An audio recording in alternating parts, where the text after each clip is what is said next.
thanks so much for joining me today. I'm really excited to have this chat with you and kind of catch up on what you've been up to over the past several months. I want to bring back to the very beginning of your LSAT prep journey. Do you want to just share a little bit more about where you were before we began working together? Yeah, of course. I actually, before working with you, I have been studying LSAT for almost a full year.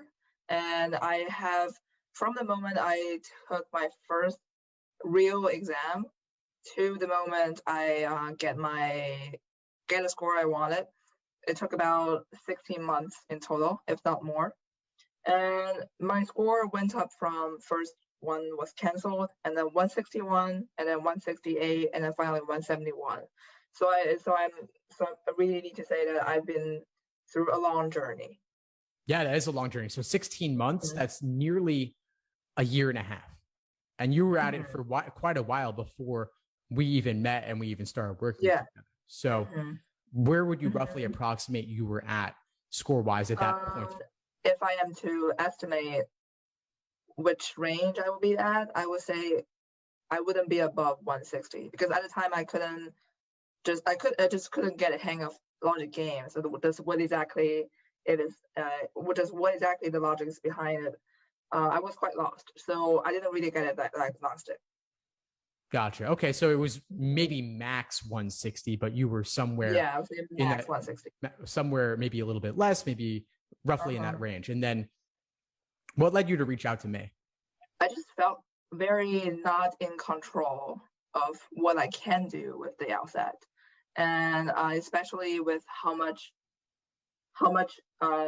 disparity between my real test scores and my PT scores I was seeing. I just didn't know what to do. And when I was reading your website, I saw you wrote about the exact struggles I was having. Just reading experiences shared by others on the internet, just randomly and suddenly changing my strategy from time to time. And it just wasn't, I just felt like it was going nowhere. And that's what led me to reach out to you for more structured and professional advice. Well, I'm very glad that you did, of course, and we've had a long journey together since then. It sounds like you had a lot of fluctuations over the course of that year working on your own and trying out different things. So, I mean, to one day get a 161, one day get above 170, and then drop back down again and not really have any rhyme or reason as to why. That sort of chaos can be really confusing. So I'm certainly, of course, glad that you did reach out and we did get to work together and you joined the course as well and such. So I'm wondering if you could share a bit more about how your prep changed once we started working together and once you joined the course. I would say the biggest thing is definitely the Socratic review method. I mentioned I was doing PTs after PTs, but at the time I was only looking at the questions I got wrong and I said, oh, okay, I understand it now and I should be fine. But next time I do the same, I get the same questions wrong, or it's just, I didn't realize I was trying to do things over and over again with the same method and expect something to change. And it was not until I got more into Socratic review method that you talk about that I finally got deeper into why I was getting the questions wrong. I was analyzing the answer choices themselves. I was analyzing what trapped me and what are my habits. And I think what was the most important in stabilizing my score range and in increasing the sense of being in control during the actual exam is adjusting my habits. By the time I took my final exam, I got a better understanding of what I should do and what I should avoid doing. And that actually led me to another point that I think is crucial during my LSAT prep journey. That is to practice mindfulness, and it's also what I learned from talking with you. Because I remember when I was taking the exam, I got 161. I got a really just surprisingly hard logic games for the first section, and it just threw me off, and I couldn't focus for the rest of the exam. And but practicing mindfulness helped me recognize when I was in anxiety and when I was in a chaotic mind, and that realization usually will calm me down. And fortunately, I actually encountered the same kind of surprise during the exam that I got 171. I also encountered difficulties during the logic games, but I realized I was anxious. I realized I was kind of losing my mind. And the moment I realized it, I was able to bring myself back into that calm mode. And I think that really, really helped me to get back to gear and then finally get that 171. Incredible. Yeah, the mindfulness is so important because this is a stressful exam with high stakes.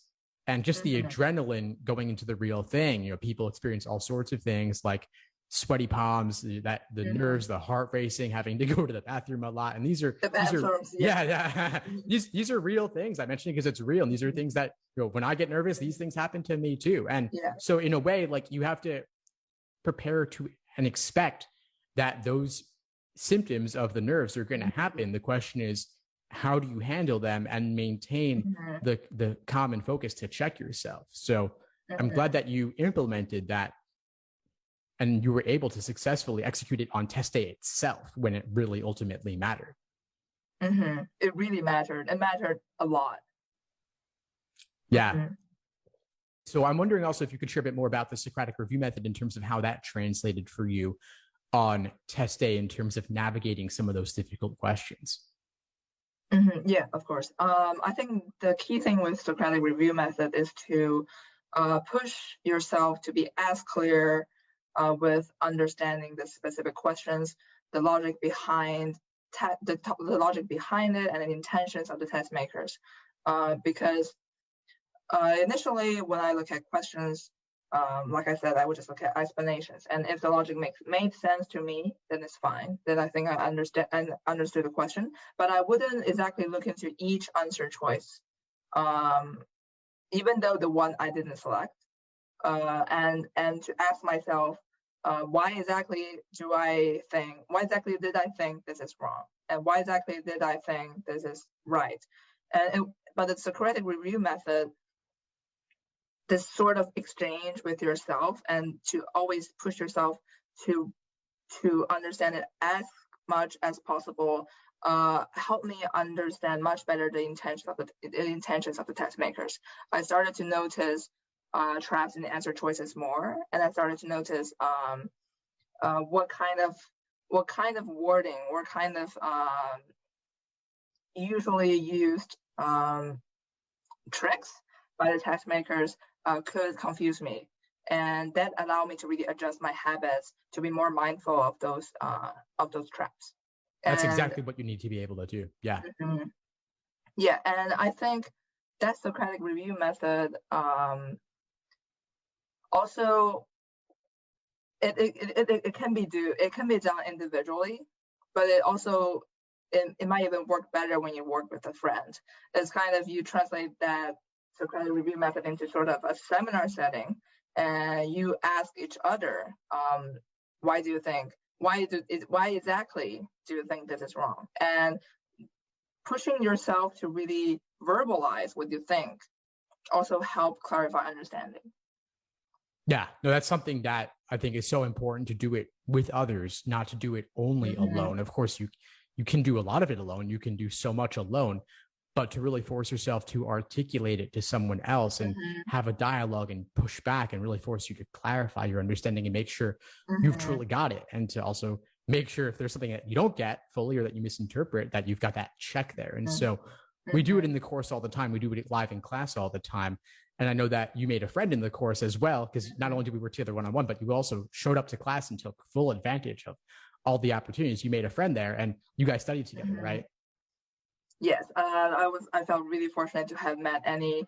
We had a lot in common, not only with LSAT prep, but also with our interest in international affairs and etc. And I felt really fortunate to have the courage to reach out to her, and then we became great friends. And And I want to take here as an opportunity to say to every student of the LSAT Unplugged community, when you think you want to reach out to somebody, don't hesitate, because that could be a greatly missed opportunity to meet a great friend and a great buddy during the LSAT journey and the admissions journey.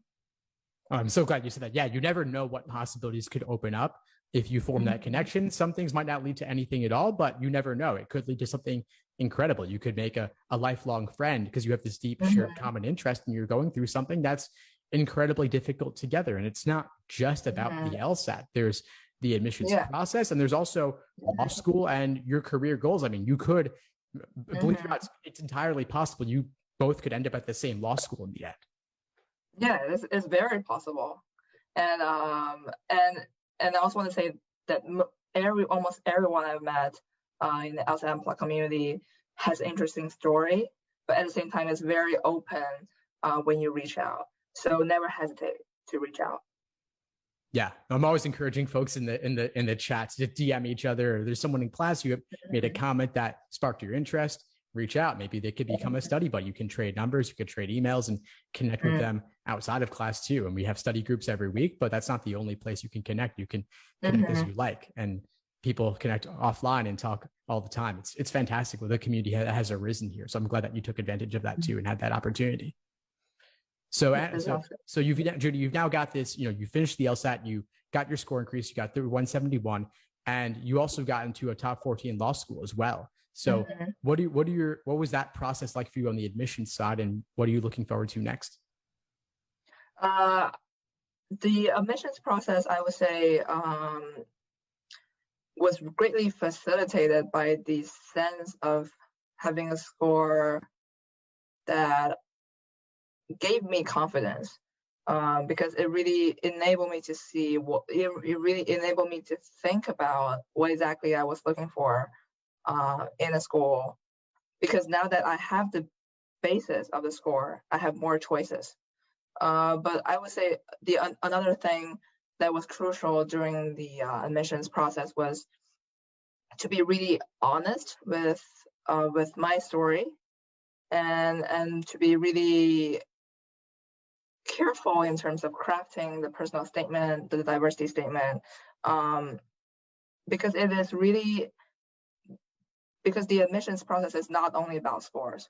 It's also about what you have been through, what you want to change in the world, and I think that's crucial. And I think that is what makes an application beyond numbers.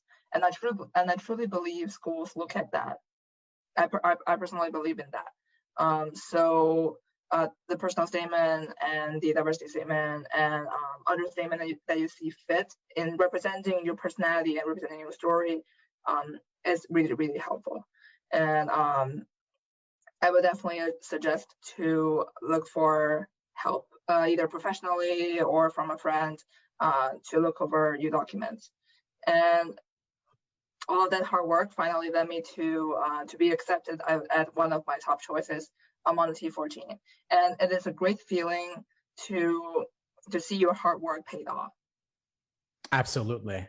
Well, Judy, I think there's no better place to end it than right there. I'm so grateful to you for sharing your background and sharing your journey as serving as an inspiration to others along this path. And I'm excited that you'll continue helping pre-law students with the LSAT. And so very excited to see what comes next for you, and really appreciate this conversation. So thanks for coming on. Thank you for all the memories we had. Thanks for tuning into the show. Please subscribe if you haven't done so already to be notified of new episodes as I release them. And feel free to reach out if you need anything at all as you move forward with your prep. I'm happy to help however I can. In the meantime, I'll wish you all the best and take care.